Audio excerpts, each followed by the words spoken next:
आप सभी का आपकी अपनी पाठशाला में स्वागत है। आज हम उत्तर प्रदेश का जो यूपी लेखपाल का पेपर होने वाला है उसका आपदा प्रबंधन पढ़ेंगे।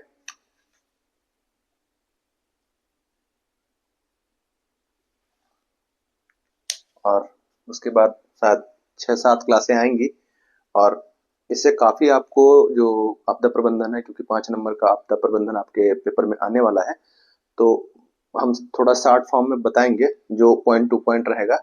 और बहुत हेल्पफुल वीडियो रहने वाले हैं, क्योंकि ज्यादा लंबे वीडियो नहीं होंगे।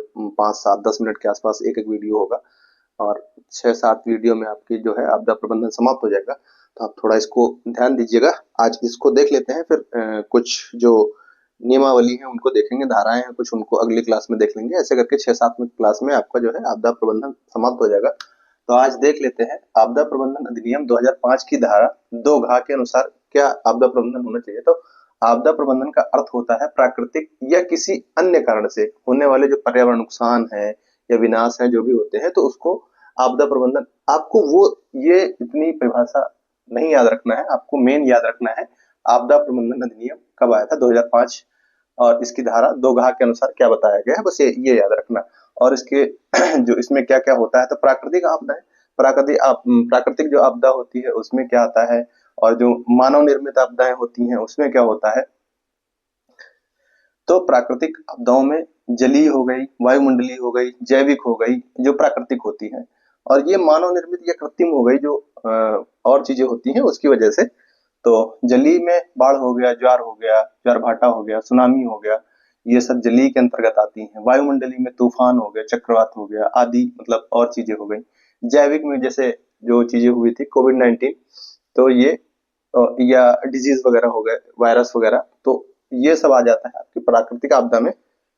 फिर आप आते हैं जो है मानव निर्मित आपदा में क्या क्या आ जाता है, तो उसमें आएंगे औद्योगिक। औद्योगिक में क्या क्या आना चाहिए, देखो परमाणु परीक्षण जो अपन करते हैं, जैसे स्माइलिंग बुद्धा किया गया था राजस्थान का। और ये तेल रिसाव, जैसे जो तेल रिसाव हो जाता है, जैसे कि अपना समुद्र में तेल रिसाव हो गया, और ये साइबर अपराध वगैरह हो गए, ये आपको नहीं याद करने हैं। आपको ये ध्यान रखना है कि प्राकृतिक आपदा के अंदर क्या क्या आता है।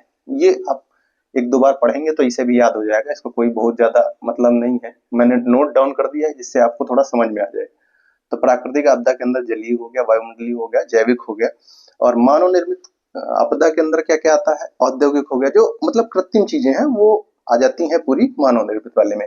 तो औद्योगिक हो गया, परिवहन हो गया, क्योंकि ये रेल दुर्घटना हो गई, विमान है, अन्य चीजें जो भी हैं, तो ये प्राकृतिक वाली कृत्रिम हो गई। पर्यावरणीय है, जैसे जंगल में आग किसी वजह से लग गई धोखे से, वनों की कटाई हो गई, जल दोहन वगैरह हो गया, ये सब चीजें जो है।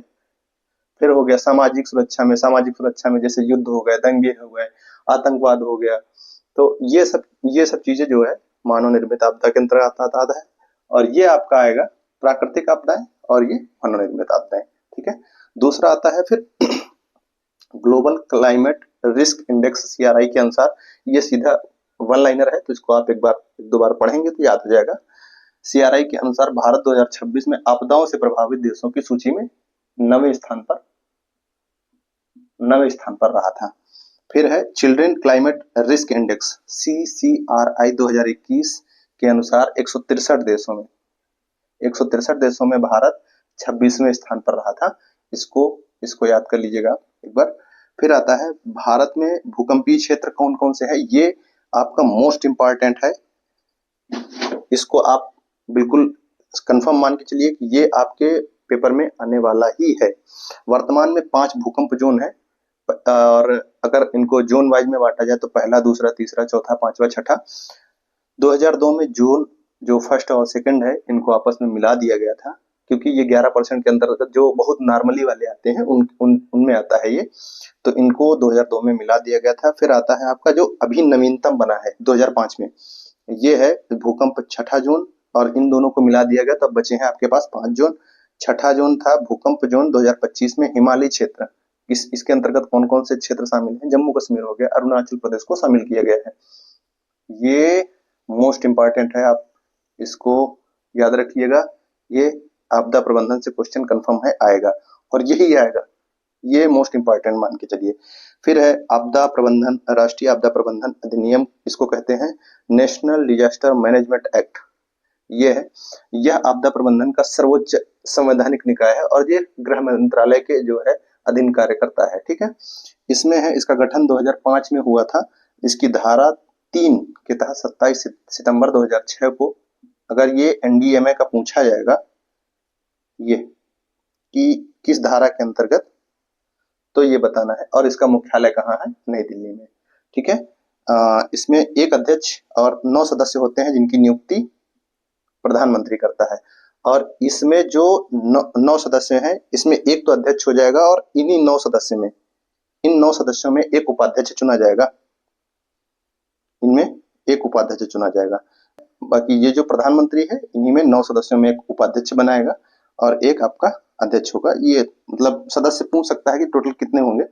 बाकी कल हम आपको कुछ, जैसे ये आपदा प्रबंधन है और भी जो अधिनियम है, वो हम एक बार एक क्लास में खत्म करेंगे। टोटल 2 पार्ट में डिवाइड कर देंगे ऐसे ऐसे करके। और जो है फिर मतलब 10 से 15 धाराएं हैं वो समाप्त होंगी और ऐसे करके 6-7 क्लास में आपका आपदा प्रबंधन 5 नंबर का कंप्लीट हो जाएगा। तो आप सभी का बहुत बहुत धन्यवाद जो हमारी क्लास को आपने इतनी ध्यान से सुना है। और हो सके तो चैनल को सब्सक्राइब करिए, क्योंकि आगे आने वाले जितने भी वीडियो हैं आपका 5 नंबर इससे कंप्लीट होगा। फिर उसके बाद पर्यावरण आएगा, फिर साइंस एंड टेक्नोलॉजी 5 नंबर का, क्योंकि 15 नंबर का वो है। तो ये तीनों सब्जेक्ट हम 5-5 नंबर का, फिर उसके बाद यूपी स्पेशल को खत्म करेंगे। तो आप इसको सब्सक्राइब करके रखिए, क्योंकि आने वाले समय में आपको छोटे छोटे वीडियो मिलेंगे। धन्यवाद।